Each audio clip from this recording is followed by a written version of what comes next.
চন্দনপুর গ্রামের জমিদার যে হোক, পুরো গ্রাম জুড়ে চলে জীবন বংশের রাজত্ব। আর সেই বংশের বর্তমান সাহসী সবচেয়ে তেজে পুত্র জীবন জাঙ্কুক তার দাদা জানের সাথে সমান তালে পুরো গ্রামের মানুষের সাহায্য সহযোগিতায় নিজেকে ব্যস্ত রাখছে। তার পাশের গ্রামের নাম অনন্তপুর। সেই অনন্তপুরে তের গ্রামের বাড়ি। তের বাবা মা তার দাদা দাদির মৃত্যুর পর দেশের বাইরে বসবাস শুরু করেন। তের ফুফু আয়ুর স্বামী মারা যান প্রায় 3 বছর আগেই এক দুর্ঘটনায়। এই বছর স্বামীর মৃত্যু দিবস উপলক্ষে সুদূর বিদেশ থেকে একা তেকে নিয়ে গ্রামের বাড়িতে ফিরে আসেন। এরপর কেটে যায় আরও 1 সপ্তাহ। আর গতকাল সকালে অনন্তপুর গ্রামের সীমানা পেরিয়ে তের কাকাতুয়া যখন চন্দনপুরে প্রবেশ করে, তখন কৌতূহলীজনক তে এই গ্রামে চলে আসে। গ্রামের মেঠোপথ হাঁটতে হাঁটতে হঠাৎ লক্ষ্য করে তার কাকাতুয়া পাখিটি তীর বেঁধে মাটিতে লুটিয়ে আসে। পেছনে ঘুরে তাকাতেই জাঙ্কুককে চোখে পড়ে, যার হাতে ধনুক সাদৃশ্যমান। রাগ মেটাতে না পেরে তে ভেজা মাটি কাদা ছুঁড়ে মারে জাঙ্কুকের দিকে, যার দরুনে আজ জাঙ্কুকের কবজায় বন্দী তে। কুয়াশা ভেদ করে সূর্যি মামা ফিক করে হেসে উঠেছে। গ্রামের মানুষজন নিজ নিজ কাজে ব্যস্ত প্রায়। জাঙ্কুক তার বাবা আরএমের সঙ্গে তের ব্যাপারে অনেকক্ষণ যাবৎ তর্ক বিতর্কে জড়িয়ে আছে। সহসা একজন দৈবারিক ছুটে আসে জাঙ্কুকের কাছে। জাঙ্কুক ভাই, একজন মহিলা অনেকক্ষণ যাবৎ এই বাড়িতে প্রবেশ করতে উঠে পড়ে লেগেছেন। তিনি অনন্তপুর থেকেই এসেছেন। তার ভাইজি নাকি এখানে বন্দি। দৈবারির কথা জাঙ্কুক বুঝতে পেরে মাথা নুইয়ে নেয়। চোখ বন্ধ করে কিছু একটা ভেবে ফিসফিস করে জবাব দেন, তাকে বলো অনন্তপুরে ফিরে যেতে। আমি অবসর হয়ে তার সাথে দেখা করব, কিন্তু তার আগে নয়। দৈবারিক মাথা দুলিয়ে চলে যায়। জাঙ্কুক তার বাবা আরএমের দিকে তাকিয়ে দৃঢ় কণ্ঠে বলে, বাবা, আমার চন্দনপুর গ্রামের চাচাজানের সাথে দেখা করার ব্যবস্থা করে দিন খুব শীঘ্রই। আরএম আর চোখে জাঙ্কুকের দিকে তাকিয়ে সেখান থেকে চলে যায়। এদিকে জাঙ্কুক বাড়ির চারপাশে চোখ বুলিয়ে ঘরে প্রবেশ করে। কনকনে ঠান্ডা কাঁপুনি শুরু হয়ে গিয়েছে তের। প্রায় 1 ঘন্টা আগে ঘুম থেকে উঠে ফ্রেশ হয়ে চুপচাপ কাঁথা মুড়িয়ে বসে আছে। এইদিকে খিদের জ্বালা ক্ষুধার্ত বাঘিনীর মতো অবস্থা তার। সামনে যা আছে তা গ্রাস করে খেতে মন চাইছে। চোখ বন্ধ করে কাঁথা মুড়িয়ে কাঁদতে শুরু করে তে। ছোট থেকেই তার খিদে জ্বালা সহ্য হয় না, আর গতকাল থেকেই সে অনাহারী। কি হয়েছে, কাঁদছো কেন তুমি? পুরুষের কণ্ঠে চমকে তাকায় তে।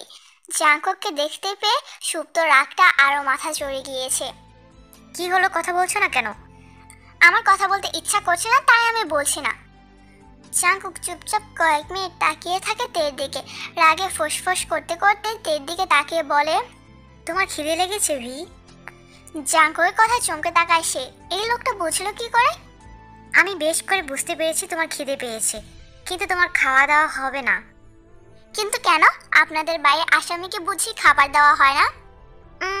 খাবার দেওয়া হয়, তবে তাদের দেওয়া হয় না যারা খাবার দেখলে নাক ছিটকায়, অবমূল্যায়ন করে।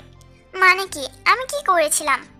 কাল মর্জিনা যখন তোমার জানালা দিয়ে খাবার দিয়ে গিয়েছিল, তুমি খাবারটা ছুঁড়ে মেরেছিলে কেন? আমি নেহাত বাড়ি ছিলাম না, তাই। তবে তুমি কিচ্ছু টের পাওনি।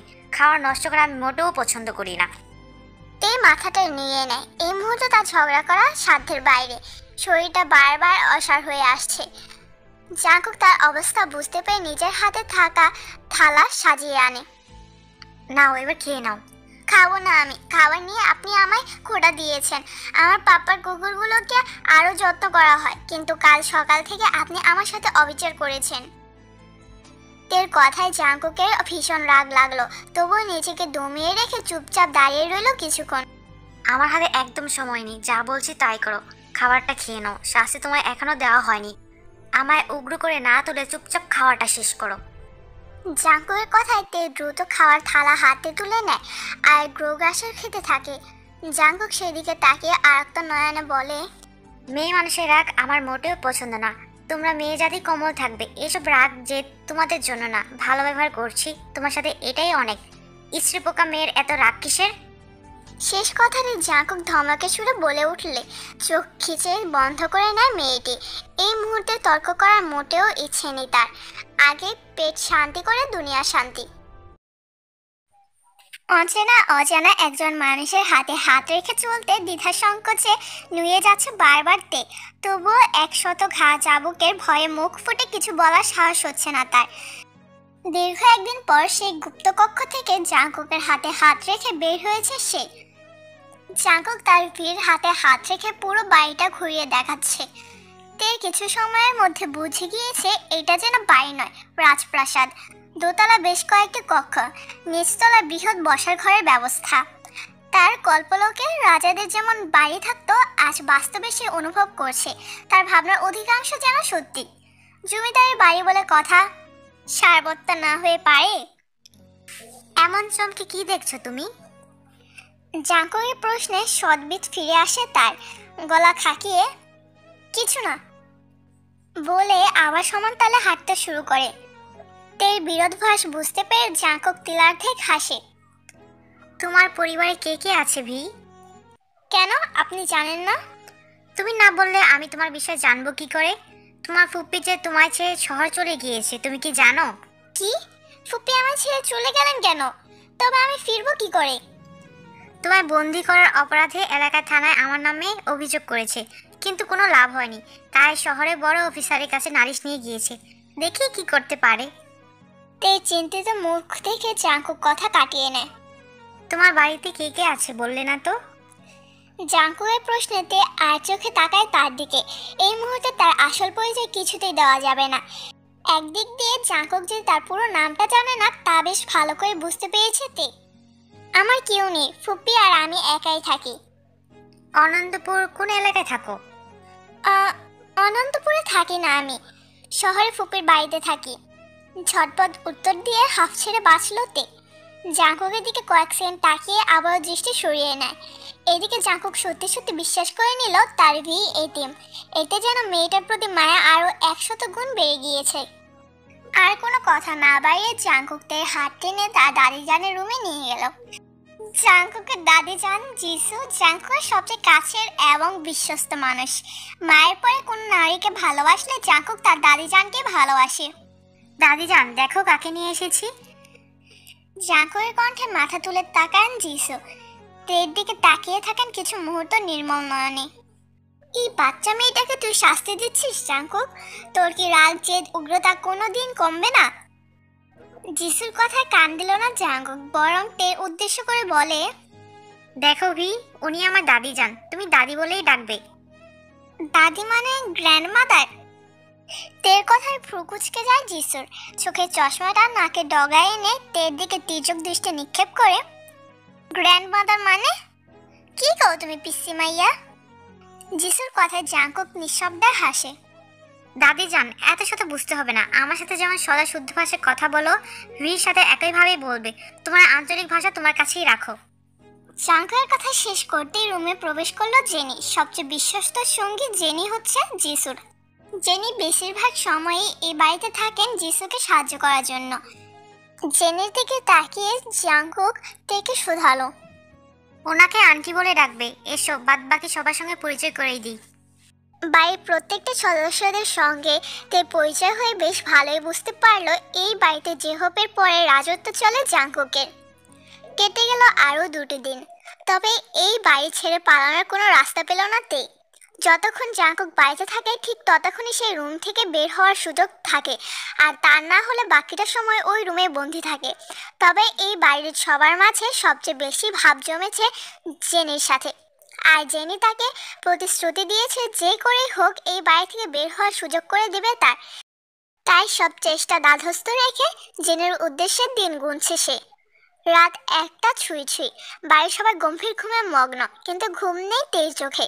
গায়ের চাদরটা ভালোভাবে জড়িয়ে নিয়ে সারা রুম জুড়ে পায়চারি করছে। তার জীবন থেকে 3টে দিন পার হয়ে গেল এই বন্দি দশায়। পালানোর ফাঁদ খুঁজতে গিয়েও পেল না কোনো উপায়। এদিকে চেনির কোনো খবর নেই। বিরস মুখ নেই আলমারির পেছনে থাকা দরজাটার সামনে দাঁড়িয়ে আস্তে ধীরে খুলতে গেলে আশ্চর্যের শেষ সীমানায় পৌঁছে যায় সে। এ কি, দরজাটা খোলা! তে গুটি গুটি পায়ে ধীরে ধীরে জাঙ্কুকের রুমে প্রবেশ করে। বিছানার দিকে তাকাতেই ড্রিম লাইটের আলোয় জাঙ্কুকের কাঁথা জড়ানো মুখটা সাদৃশ্যমান। সেদিকে তাকিয়ে তে নিজেকে ধাতস্থ করে। পিলপিল পায়ে রুমে দরজা খুলে জাঙ্কুকের রুম থেকে বেরিয়ে সোজা সিঁড়ি দিয়ে নিচে নামতে থাকে। চারিদিকে চোখ বুলিয়ে পুরো বাড়িটা ফাঁকা দেখে স্বস্তির নিঃশ্বাস ছাড়ে। সবটা ভালো ভালো মিটলেও বাড়ির সদর দরজায় ছিটকিনি খুলতে যত বাধা বিপত্তি লেগে যায়। ছোট্ট তের হাতে কিছুতেই ছিটকিনি লাগালে আসছে না। 3 বার 4 বার লাফানোর পরেও কোনো মতেই ছিটকিনি তার হাতে নাগাল পর্যন্ত এলো না। বিরক্ত হয়ে মেঝেতে হাঁটু মুড়িয়ে বসে শ্বাস নিতে থাকে জোরে জোরে। যে করে হোক আজ তাকে পালাতেই হবে। খুলতে পারলে না? আমি খুলে দিব। পেছন থেকে পুরুষের কণ্ঠে তাড়ক করে তাকায় সে। জাঙ্কুককে দেখে নির্বাক ভঙ্গিতে ঢোক গিলে। কি হলো, ছিটকিনি খুলে দেব? জাঙ্কুকের কথায় তে কোনো প্রত্যুত্তর করলো না। জাঙ্কুক তার অবস্থা বুঝতে পেরে চুপচাপ দরজার ছিটকিনি খুলে দেয়। এবার যাও, কোথায় যাবে তুমি? যাও। আমি? হ্যাঁ তুমি, কোথায় যাবে? যাও। জাঙ্কুকের শান্ত কণ্ঠে তে ভয় যেন আরো দ্বিগুণ বেড়ে গেল। তবুও বাজখাই গলায় রাগ দিয়ে বলল, আমি চলে যাব। আমি এই গ্রামে আর থাকতে চাই না। আর আপনি যে অন্যায় করেছেন তার জন্য আমি আপনাকে ক্ষমা করে দিলাম। জানেন আপনি আমার কাকাতুয়াকে আমি ঠিক কতটা ভালোবাসি। আমার কাকাতুয়া আমার দাদা জানের শেষ স্মৃতি। আর একটা নিষ্পাপ পাখিকে আপনি মেরে দিলেন, তবুও আমি ক্ষমা করলাম আপনার। এবার ছেড়ে দিন আমায়। কিন্তু আমি তো তোমায় ক্ষমা করিনি। তবে দেখুন আমি চলে যাব। আমার ফুপি আমার জন্য অপেক্ষা করছে। এতটা বেহায়া কেন আপনি? কতবার বললে আমায় যেতে দিবেন? শেষ কথাটা বেশি রাগ দেখিয়ে বলল তে। কিন্তু তার কোনো প্রত্যুত্তর করলো না জাঙ্কুক। সে ধীরে সুস্থে এগিয়ে এসে বাড়ির সদর দরজা খুলে দেয়। তেকে ইশারা করে বলে, তোমার কাছে একটা সুযোগ আছে, তুমি চলে যাও। বাড়ির গেটের সামনে গিয়ে তুমি যদি এক পাও ফিরে আসো, তবে সারা জীবনের জন্য এই বাড়িতেই বন্দি হয়ে থাকতে হবে তোমায়। রাজি আছো? জাঙ্কুকের বিধিবদ্ধ নিয়ম লুফে নেয় মেয়েটি। একবার যখন সুযোগ এসেছে তখন যেই করেই হোক এই বাড়ির গেট থেকে আগে তাকে বের হতে হবে। বাকিটা পরে দেখা যাবে। বেশ, আমি রাজি। তবে দেরি কিসে, এখনই বেরিয়ে যাও। তে ঠোঁট বাঁকিয়ে বেরিয়ে যায় দ্রুত বড় বড় পা ফেলে। তার পেছন পেছন জাঙ্কুক ধীর পায়ে এগিয়ে আসে। বাড়ির বিশাল উঠানটা মারিয়ে যখন গেটের সামনে দাঁড়ায় তখনই জাঙ্কুকের পালিত 7টি কুকুর তের দিকে তেড়ে আসে। তাদের ঘেউ ঘেউ শব্দে পুরো এলাকার মানুষ সহ সবাই জেগে ওঠে। একসঙ্গে এতগুলো কুকুর তেড়ে আসতে দেখে তে আহম্মক বনে যায়। ডানে বামে না তাকিয়ে বিকট শব্দে চিৎকার দিয়ে পেছনে ছুটতে থাকে। হাতের নাগালে জাঙ্কুককে পেয়ে শক্ত করে জড়িয়ে ধরে। তের অবস্থায় জাঙ্কুক কোনো প্রতিক্রিয়া দেখালো না। চুপচাপ সে দাঁড়িয়ে রইল একই অঙ্গভঙ্গিতে। 4জন দুবারই ছুটে এলে জাঙ্কুক তাদের ইশারা করে চলে যাওয়ার জন্য। কিন্তু কুকুরগুলো এখনো তের দিকে তাকিয়ে ঘেউ ঘেউ করছে। কনকনে ডিসেম্বর মাসের শীতেও ঘেমে একাকার তে। জাঙ্কুকের গায়ে থাকা গেঞ্জিটি আঁকড়ে ধরে ভয়ে থরথর করে কাঁপছে। ইতিমধ্যে বাড়ির সকলেই সদর দরজার সামনে উপস্থিত। তের অবস্থা থেকে বাড়ির সবাই অবাক হয়ে তাকিয়ে আছে। সেদিকে জাঙ্কুক পাত্তা না দিয়ে তের কানে ফিসফিস করে বলে, সে দূরে যেতে চেয়েও কাছে চলে আসে, আমি ঘৃণা করতে চেয়েও ভালোবেসে ফেলি। তবে এত চন্মনিয়ে লাভ নেই। সে আমার প্রণয় আসক্তি হয়ে থাক, আমার বিরান বক্ষে সে সুখের রসদ হয়ে থাক, আমার কল্পলোকের সাম্রাজ্যে হোক। জাঙ্কুকের কথাগুলো তের কর্ণধারে পৌঁছলো কিনা কে জানে। তবে এখনো গুটিয়ে আছে জাঙ্কুকের বক্ষপিঞ্জরায় একরাশ ভয় নিয়ে।